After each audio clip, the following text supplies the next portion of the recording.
Qu'est-ce qui est le plus compliqué dans l'écriture d'un livre? Là, le plus difficile, c'est de faire la promotion de l'album et répondre aux questions des gens en public devant autant de personnes. Mais, je pense qu'on a chacun un peu nos difficultés personnelles à chaque étape de nos livres. Là, en fait, pour celui-là, moi, c'était mon premier album. Et du coup, le plus difficile a été un peu de l'organisation sur le long terme, en fait, parce que ça m'a pris un peu plus d'un an et demi. Et j'étais pas habituée à avoir un projet d'une telle envergure, en fait. Et ça a été d'avoir une régularité dans mon travail et de tenir mes deadlines, pour être très honnête. À part ça, moi, j'étais très portée par ce que je voulais raconter. Et du coup, en soi, la réalisation en elle-même m'a pas posé plus de difficultés que ça. Mais ça a été vraiment d'avoir cette routine de travail, de travailler seule et de faire comme ça, tant de planches par jour et de ne pas finir en retard. Voilà. Donc, ce qui n'a pas été le cas au final. Donc, c'est là où c'était le plus difficile. Mais je pense que les auteurs avec plus d'expérience connaissent moins ça, je ne sais pas. Marion Brunet. Si, tout pareil. Alors moi, il n'y avait pas forcément une idée de deadline puisque je n'avais pas dit à mon éditeur que je rendrais à telle date, ce qui était plus pratique parce que du coup, j'avais cette liberté-là. Mais cela dit, ça limite aussi l'énergie parce que quand on a la date, même si c'est une contrainte, la contrainte, elle est souvent moteur. Donc on se dit, bon là, j'ai pas le choix, il faut que j'ai fini pour telle date. Moi, n'ayant pas de date, le risque, c'est plus de se laisser aller à pas bosser de façon hyper régulière et à laisser un projet un peu se prendre trop de temps, quoi, en fait, avec des pauses, tout ça. Donc je dirais que le plus dur, ouais, c'est de rien lâcher et de se mettre à soi-même une contrainte. Parce que l'avantage de ce métier, c'est qu'on est quand même hyper libre, mais c'est aussi un problème parfois. Parce que du coup, on est son propre gendarme, on va dire. Voilà. Nicolas Juncker, tu veux répondre à la question Ouais, c'est un peu concernant ça. Seul à Berlin notamment. C'est un projet, je crois que tu tenais pas particulièrement à dessiner au début. Hein. Tu as proposé à plusieurs dessinateurs. Ouais, alors il y a pas mal. Ouais, Seul à Berlin, il y a je pas sais mal pas de. si c'est ça qui a été le plus compliqué, mais Ah, t'étais au courant des ragots, tout ça, t'as les noms et ouais. tous ceux qui m'ont claqué la porte. Je etc. dirais rien. D'accord, ok. Merci. Ouais, c'est un projet qui était un peu compliqué, un peu lourd à porter, effectivement. J'avais cherché une collaboration, puis ça n'a pas marché. Puis finalement, j'ai dessiné tout seul. Mais après, ouais, le plus dur, on en revient un peu à ça, c'est cette idée de contrainte. La bande dessinée, c'est quand même un truc un peu besogneux. Enfin, moi, je suis un besogneux, alors peut-être que d'autres non. Moi, je suis du genre à faire 72 versions de la même case. Donc, la BD, c'est un personnage qu'on va dessiner 250 fois dans 250 cases. Et il y a des moments, très franchement, on en a marre. Moi, c'était 2 ans de dessin. Il y a des moments, je pouvais même plus tenir un crayon, quoi. Donc, heureusement, il y a un contrat avec des deadlines et puis de l'argent aussi, parce qu'honnêtement, il n'y aurait pas la carotte et le bâton. Je pense que j'aurais abandonné depuis belle lurette. Donc voilà, il y a des matins où on se demande ce qu'on fout là, mais bon, ça va, hein, c'est quand même une planque à la bande dessinée, hein, ça va, on est chez soi, on a sa petite cafetière, sa petite musique, il y a des boulots qui sont 10 fois plus pénibles. Moi, je dirais j'ai trois difficultés différentes. Je rejoindrai Marion sur le fait qu'il faut maintenir le désir vivace. Quand on écrit un roman, c'est quand même un peu comme un marathon, quoi. Enfin, c'est une course de longue haleine. Moi, j'ai mis 2 ans à peu près pour écrire du début de l'idée jusqu'à la publication du livre. Ouais, il y a 2 ans qui se sont écoulés. Et pour avoir envie de vivre avec des personnages pendant 2 ans, il faut bien les choisir. Et il se trouve que là, c'était des personnages que j'avais pas forcément envie de côtoyer tout le temps, enfin, notamment le père. Et ça a été assez complexe. C'était la première fois que j'écrivais un roman avec des personnages que je ne désirais pas forcément et les côtoyer au quotidien, parce qu'ils habitent votre esprit. Hein, les personnages, ils sont tout le temps là, un peu comme des fantômes, pas toujours bienveillants. Et ça, c'était un peu particulier, je dirais pas difficile, mais particulier. Et une difficulté beaucoup plus pratique, moi, c'est que je travaille à côté. Je suis autrice et en même temps, je travaille parce que mes droits d'auteur ne me permettent pas de vivre complètement de l'écriture. Et trouver du temps, ne serait-ce que ça, trouver du temps pour écrire, c'est complexe, c'est acrobatique. Et voilà, arriver à articuler une vie de femme, une vie de maman, une vie d'auteur et une vie de professeur, puisque je suis prof aussi à côté. Parfois, c'est un petit peu compliqué. Je te rejoins complètement sur cette difficulté dans l'écriture à trouver du temps de concentration, un temps long. Essayer d'arriver à oublier le bruit du monde quand on écrit, c'est la principale difficulté, je trouve, mais que vous rencontrez dans un autre domaine, celui auquel vous êtes confronté aujourd'hui, je pense, pour chacun d'entre vous, c'est savoir ce que vous voulez faire. C'est très très difficile à vos âges, mais pour l'écriture, je pense que c'est la même question. Oublier ce qu'on attend de nous et savoir s'écouter. Pour moi, l'écriture, c'est un travail d'écoute et de confiance en soi. Avoir confiance en cette petite voix qui nous dit « Ah, il faut aller par là ». Mais cette petite voix, il faut avoir le temps de l'écouter. S'il y a trop de bruit autour de nous, ça peut être quelqu'un qui nous regarde, imaginer qu'on attend quelque chose de nous, que l'écriture, c'est ça, avoir des idées reçues sur l'écriture. C'est cette difficulté-là qui, pour moi, est la plus importante. Est-ce que, lorsque vous écrivez votre livre, vous connaissez déjà l'histoire ou vous improvisez petit à petit ?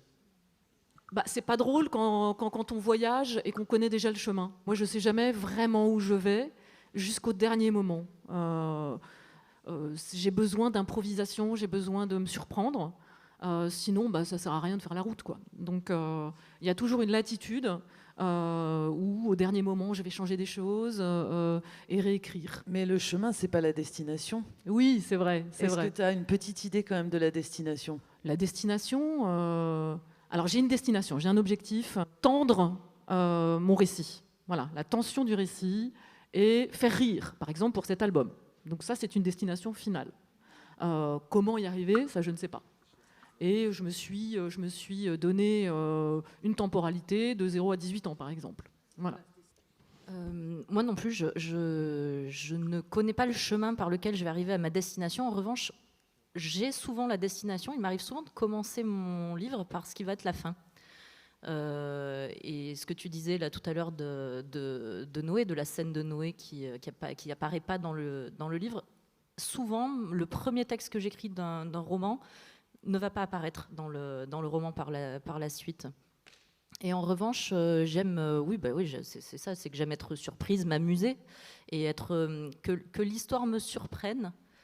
Et surtout, je me fixe comme objectif de ne pas devenir marionnettiste, de ne pas surplomber mes personnages et d'en faire un petit peu des objets que je manipulerai, dont je saurai tout. Et j'aime bien tourner autour d'eux sans savoir grand-chose. Et à la fin, souvent, on me dit, mais alors, qu'est-ce qu'il a fait ? On me parle des personnages comme s'ils existaient vraiment, mais c'est vraiment des êtres de papier que je veux garder mystérieux.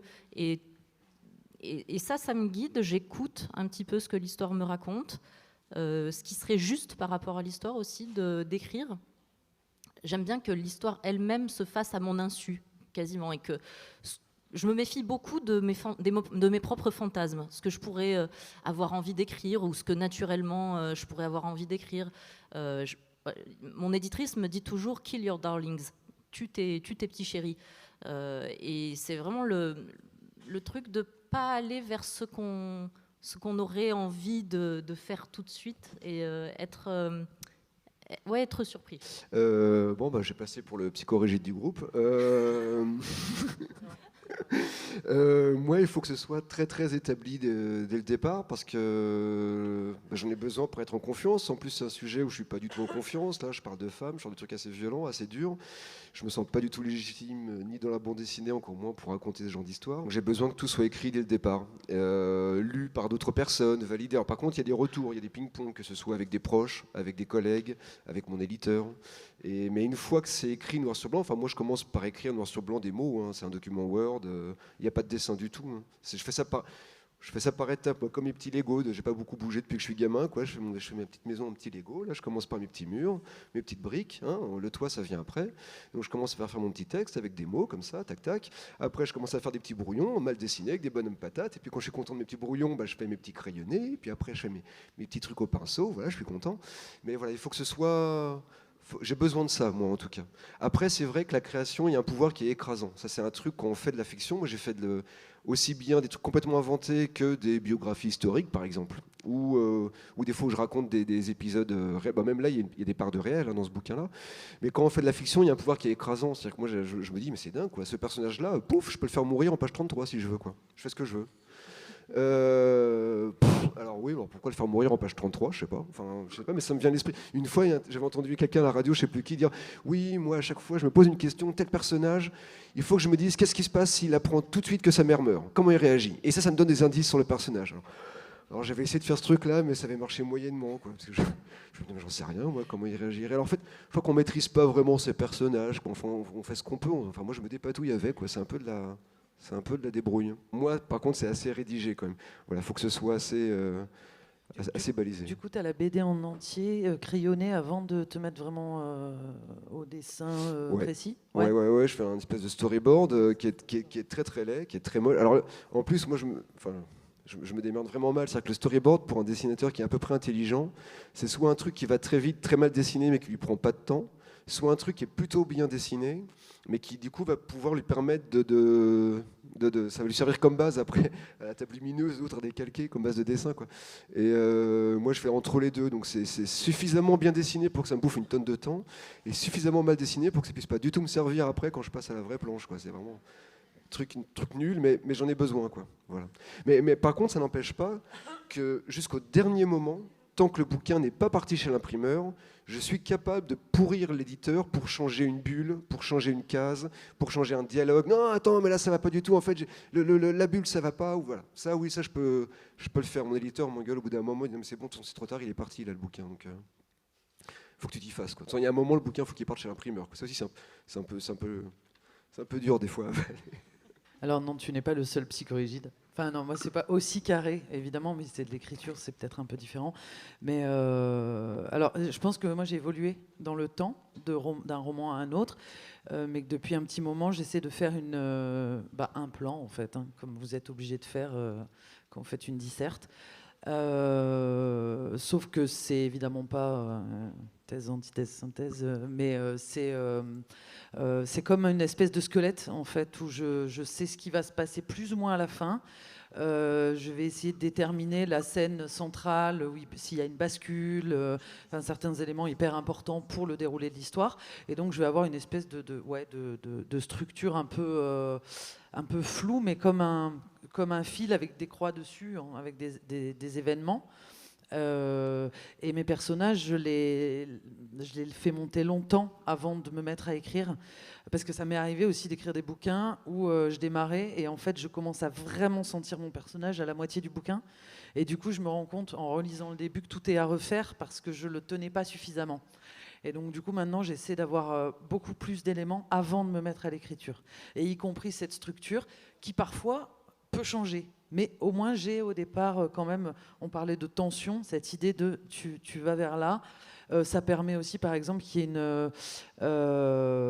une tension, parce que moi, je sais. Donc inconsciemment, je vais mettre à l'intérieur des signes avant-coureurs de ce qui va se dérouler à la fin, comme un oracle en fait. Et même si je dévoile pas, le lecteur va sentir, il va se dire... là je me sens un petit peu angoissée, là je sens que ça va pas très très bien se terminer, et c'est parce que moi je sais que ça va pas très très bien se terminer qu'il sent ça en le lisant.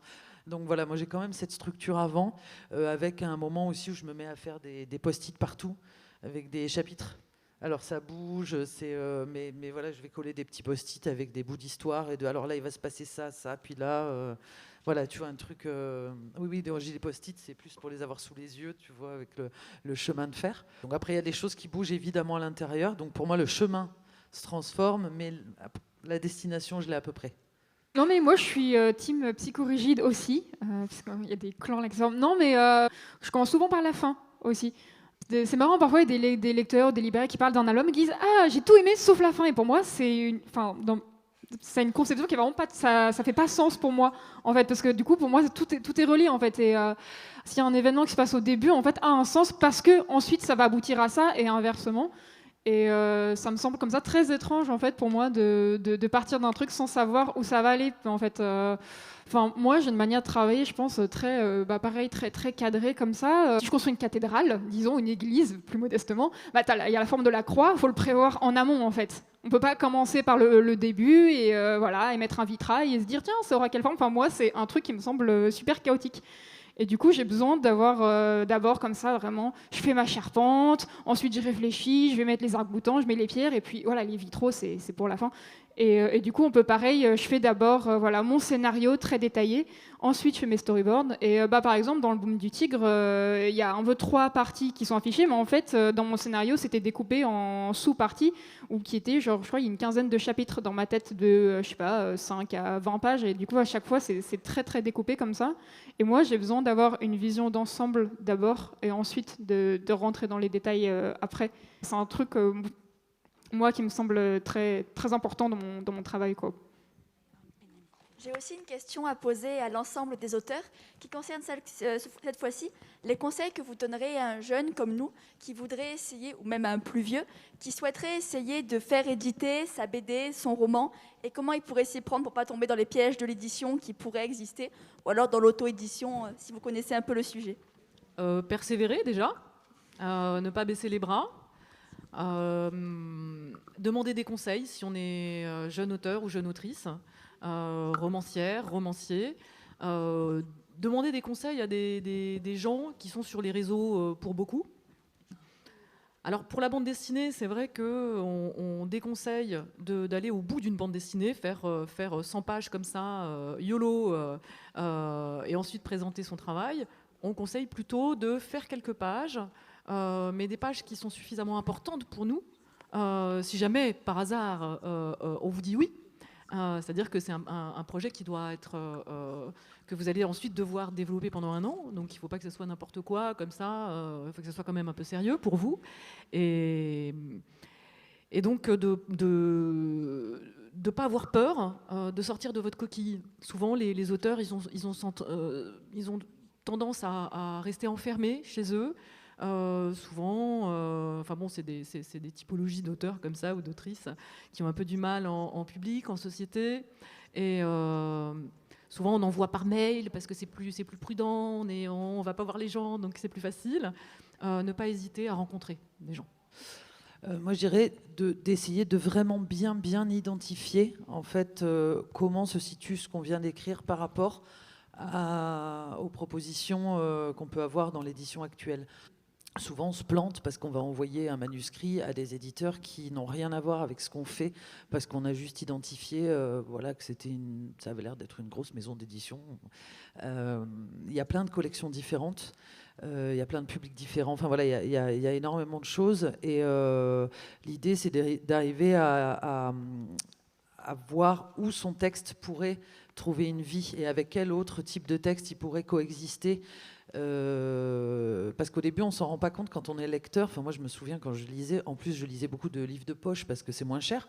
Donc, tu connais pas forcément les éditeurs d'origine, enfin, l'éditeur grand format, et tu sais pas forcément comment toi, ce que tu fais, ça se situe ou ça se mélange avec d'autres textes. Donc, voilà, ça c'est un conseil, d'aller vraiment voir en librairie les textes qu'on aime et dans lesquels on se sent, avec lesquels on se sent en fraternité, quoi, ou en sororité, et du coup bien cibler les endroits où on va les envoyer. Je suis entièrement d'accord. Ça s'appelle connaître le visage de l'édition. On peut même le faire de chez soi, en bande dessinée en tout cas, parce qu'il suffit de regarder les catalogues des éditeurs. Bien sûr, aller en librairie également. On n'est pas obligé d'acheter les bouquins d'ailleurs, on peut déjà regarder un peu les familles littéraires ou graphiques, et ça donne des bonnes pistes. La bande dessinée, il y a un truc qui est plus facile en plus, c'est que c'est très visuel. Moi j'ai aussi commencé comme ça. Ma première BD c'était ça, c'était des pages, et on m'a dit tu vas dans une librairie spécialisée, une grosse librairie spécialisée de préférence, où il y a plein de BD et tu feuillettes, sans lire, mais tu feuillettes et tu prends, il y a toujours la petite page une petite page blanche avec le nom d'éditeur, son adresse. Et je m'étais fait une liste comme ça de quelques éditeurs qui me semblaient correspondre avec ce que moi-même j'avais fait. Et puis je l'ai envoyé comme ça, et puis ça a marché comme ça en fait. Mais du coup, en bande dessinée, c'est vraiment facile parce que c'est plus facile parce qu'en termes d'objets, en termes de fabrication, en termes de style de dessin, tout de suite, il y a des correspondances qui se font quand même. Oui, c'est une histoire de rencontre en fait, avec un éditeur qui va être intéressé par l'écriture. Alors en tout cas, dans le roman, c'est trouver l'éditeur qui va être capable de porter le texte et de le bonifier aussi. Hein.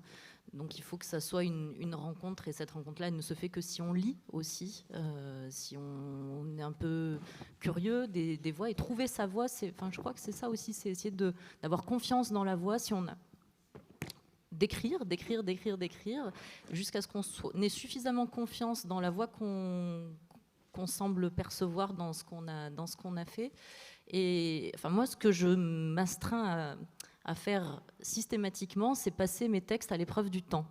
C'est les faire reposer pendant 1 an, 2 ans. Enfin, souvent, les textes que j'écris, ils datent de 10 ans avant.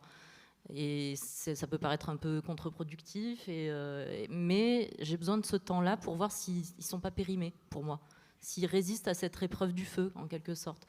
Et à partir de là, j'ai confiance. Cette confiance-là, elle arrive parce que je me dis, ben non, il est toujours vivace, ça fonctionne toujours, un peu comme quand il y a des braises là au fond d'un feu éteint au petit matin. Je me dis, ce texte-là, ouais, s'il résiste au temps, c'est qu'il mérite peut-être d'être publié. Ça, tu laisses reposer 1 an tes bouquins avant de les proposer à l'éditeur ? Ah, beaucoup plus. Ah ouais. Je te dis, là, par exemple, Une immense sensation de calme, c'est 8 ans. J'ai un texte qui va sortir en octobre. Je l'ai écrit quand je suis tombée enceinte de ma première fille, donc il y a 11 ans. Non, mais alors c'est peut-être un petit peu, mais j'ai besoin de ce temps-là, moi, pour peut-être aussi pour me détacher du texte, peut-être me protéger aussi. Hein. Alors c'est la première fois, là, le texte qui va sortir en janvier. Le roman, je l'ai commencé l'année dernière, et je me sens dans une position extrêmement fragile de fait. Mais je comprends tout à fait, mais moi je fais le contraire, tu vois. Je pense à une idée, en tout cas une perspective de livre, et j'attends souvent, comme toi, 8 ans avant d'être sûre de moi. Alors parfois je fais quelques essais, mais il faut qu'il y ait cette épreuve du temps pour être sûr de passer suffisamment de temps avec ces personnages, avec cet univers, parce que j'ai eu aussi plein de tentatives avortées, de bande dessinée. Je pensais que c'était une bonne idée, ouais, chouette, je commence à faire des pages. Et puis au bout de 3 mois ou d'1 an, donc je laisse reposer, je fais ouais, non, non, je vais pas aller par là. C'est une impasse. Est-ce que vous accepteriez comment on dit déjà ? Voilà, qu'un réalisateur, merci, adapte votre œuvre en film ou en série ? Ça dépend lequel. Non pas de la notoriété d'un producteur ou d'une productrice, mais de son point de vue sur l'œuvre, qu'est-ce qu'il veut apporter, et du feeling qu'on a avec cette personne-là. Par rapport à la bande dessinée et au dessin animé au cinéma, il y a un problème dans l'adaptation très souvent, enfin assez souvent c'est raté parce que c'est deux langages complètement différents. C'est-à-dire que la bande dessinée, c'est des images fixes qu'on met côte à côte pour raconter une histoire. Le cinéma, c'est l'inverse, ou dessin animé, c'est-à-dire qu'on a un écran qui est fixe, le regard est fixe, et c'est les images qui défilent. Et ça change beaucoup de choses. Déjà, au cinéma, le réalisateur ou la réalisatrice peut imposer un rythme.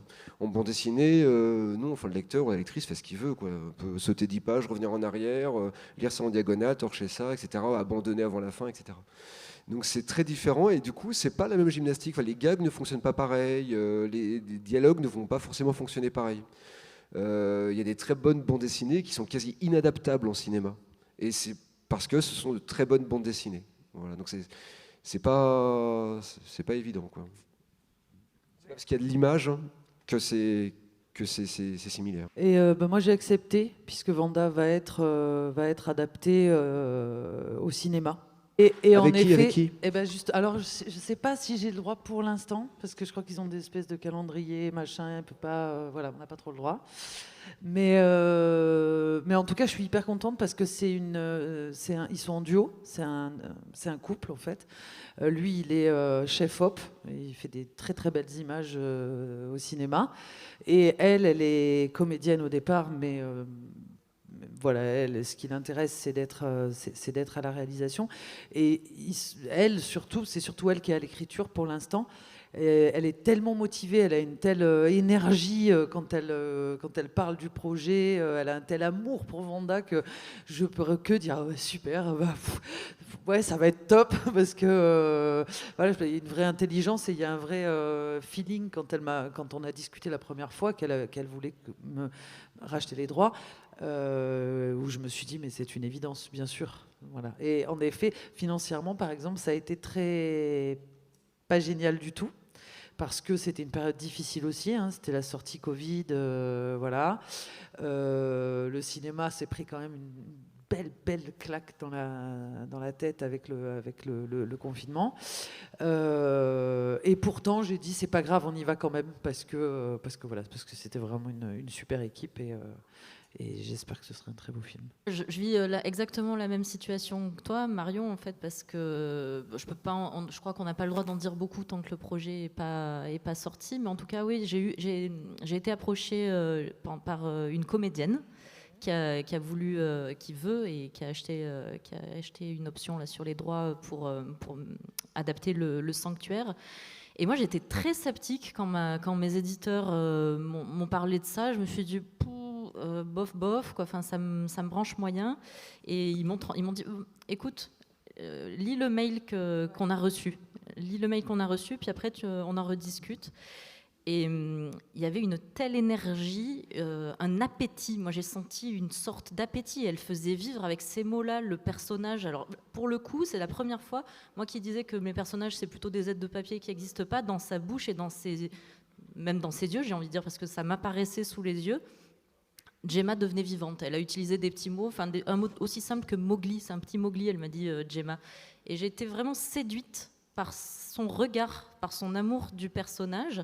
Et après, je l'ai eu au téléphone et je me suis dit, oh, mais c'est bon. C'est une évidence et je suis hyper excitée en fait par le projet. Alors il y a beaucoup de projets qui se lancent avec des achats d'options et qui n'aboutissent pas. Il y a beaucoup de projets au cinéma qui essayent de se monter jusqu'à... on trouve des producteurs, des acteurs, etc. Et puis ça se casse la figure. Donc je ne sais pas si un jour ça arrivera, mais ne serait-ce que le parcours là est déjà une aventure en soi. Moi aussi, en fait, le Baume du Tigre, ça va être adapté en film. Et moi, je suis très contente, surtout qu'en plus, ça va être... c'est le réalisateur qui a proposé le projet, parce qu'en fait, lui aussi est d'origine chinoise, donc c'est un peu la carte diaspora. Du coup, moi, j'étais très heureuse aussi que ce soit le cas. En plus, moi, il a fait un film avant, des documentaires. Et en plus, en voyant le film, vraiment, je me suis dit, bon, ça se trouve, ça va être nul, je vais détester son travail. Et je me suis dit, au pire, c'est un réalisateur aussi asiatique et tout, et c'est cool de donner à une autre personne comme ça, asiatique, l'opportunité de parler de ce sujet et d'offrir ça. Et puis après, finalement, j'ai beaucoup aimé le film, donc tout va bien, parce qu'il avait fait un film un peu dans la même veine, sur les mêmes thématiques, mais il faut croire qu'on a tous les mêmes...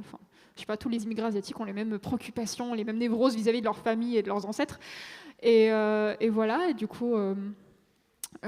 pareil, ça dépend aussi de subventions, de financement attendus, etc. Donc je n'ai pas la certitude que ça va se faire, mais pour l'instant, ça part tranquillement. Donc moi, je suis très, très enthousiaste. Après, moi, je pense aussi que ce qui est intéressant, c'est quand la proposition elle est différente de ce qu'on a fait. C'est-à-dire que quelqu'un qui adapte de façon collée, vraiment copier-coller ce qu'on a fait, c'est pas intéressant. Alors ça respecte l'auteur et tout, mais ça a peu d'intérêt. Ce qui est intéressant, c'est d'avoir quelqu'un qui va amener autre chose et qui va attraper le bouquin et en faire son film à lui, avec des aspects même que l'auteur n'a pas forcément envisagés. En fait, j'ai l'impression qu'il faut trahir un bouquin pour arriver à en faire un bon film. Je me demandais comment vous avez choisi votre première page de couverture. La couverture, c'est horrible. Alors, pour la bande dessinée, c'est à nous de faire un travail qui est le travail inverse à celui de la bande dessinée. En bande dessinée, on raconte une histoire, on s'étale, on prend du temps. Et la couverture, c'est un résumé qui doit en même temps en dire beaucoup et ne pas trop dévoiler de l'histoire. Donc, c'est une catastrophe. Moi, je mets un temps inimaginable à trouver une couverture qui me semble au point, avec plein de versions. Quand on me dit non, je deviens agressive, ça va pas, mais la personne a toujours raison, donc je m'y prends toujours à l'avance. Moi, je m'y suis pris même à l'inverse, particulièrement en retard. En fait, moi, j'ai pas eu... c'était mon premier album et du coup, comme je disais, j'étais totalement en retard sur mes planches de manière vraiment catastrophique. Et du coup, il fallait gérer la couverture en même temps et j'ai fait quelques propositions. Et c'était un peu plus... ça avait des défauts aussi, mais c'était plus... je voulais un truc un peu plus dynamique où, par exemple, les personnages, les sœurs, comme ça, partaient un peu en courant ou quelque chose comme ça. Et souvent, on m'a dit, mais c'est un peu... mon éditrice, ça ressemble un peu à du polar, du coup, on dirait c'est un peu angoissant, etc. Et finalement, en fait, j'ai pas eu une grande marge de manœuvre. C'est-à-dire que du coup, mon éditrice m'a dit, j'ai montré à tous les gens de la maison d'édition et on s'est tous mis d'accord. Enfin, du coup, bon, tout le monde a vu. Et finalement, du coup, à mes yeux, ils ont retenu un peu le truc le plus plan-plan. Mais après, c'est pas grave. Enfin, moi, ça me va aussi. En plus, en fait, je considérais que c'était pas tant le plus important. Surtout à ce stade, je voulais finir mon album. Et puis après, voilà. Et je me disais que c'était le premier. Les prochains, j'aurais le temps, comme ça, de faire des couvertures chiadées. Et du coup, en fait, j'ai choisi peu de choses puisque c'était du coup plutôt une décision éditoriale générale et même la couleur, c'est un graphiste qui a choisi comme ça la couleur, la disposition du titre et tout ça. Et du coup, en fait, c'était pour moi un processus qui n'avait pas d'intérêt artistique, mais plutôt industriel en fait, de voir justement tous les acteurs. En fait, il y a tous les acteurs d'une maison d'édition et qu'en fait, on n'est pas tout seul auteur à faire un livre. Et qu'il y a plein de gens comme ça derrière qui prennent des décisions aussi et que c'est un projet un peu collectif, je trouve, la couverture.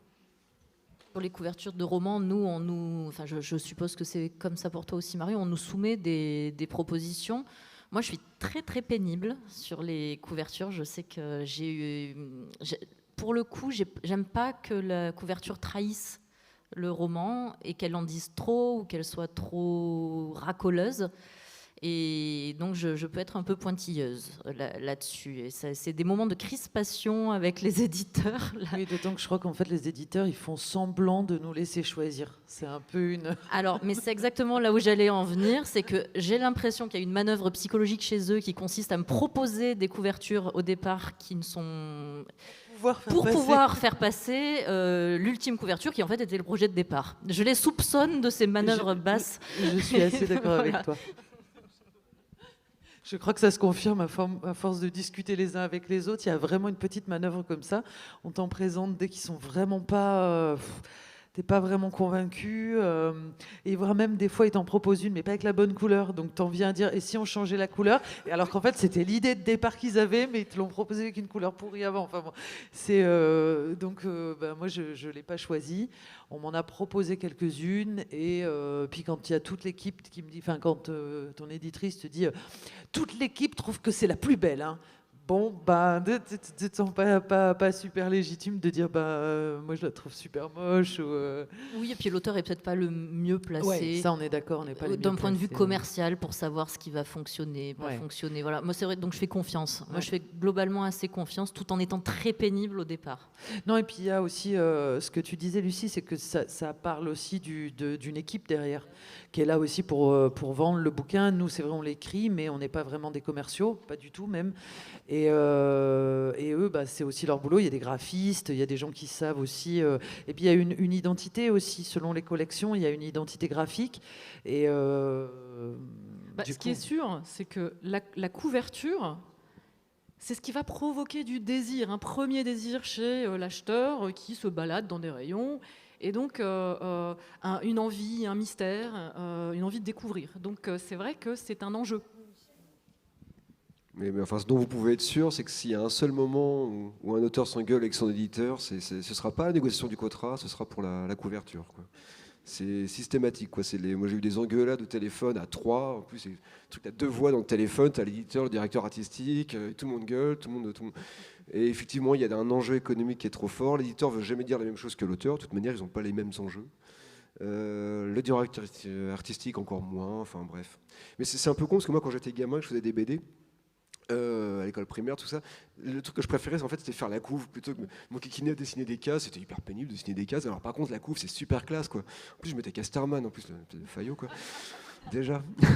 Et je me disais, ouais, si un jour je fais de la BD, ce serait génial. Les couvertures, c'est le meilleur moment et tout. Et en fait, non, c'est juste l'enfer. En plus, quand on doit faire la couve, c'est jamais le bon moment. L'éditeur t'appelle, mais c'est 6 mois avant la fin du bouquin, parce que lui, il en a besoin pour les commerciaux, pour démarcher. Et toi, tu es en plein dans la page 127. Franchement, tu n'as pas du tout pensé à la couverture.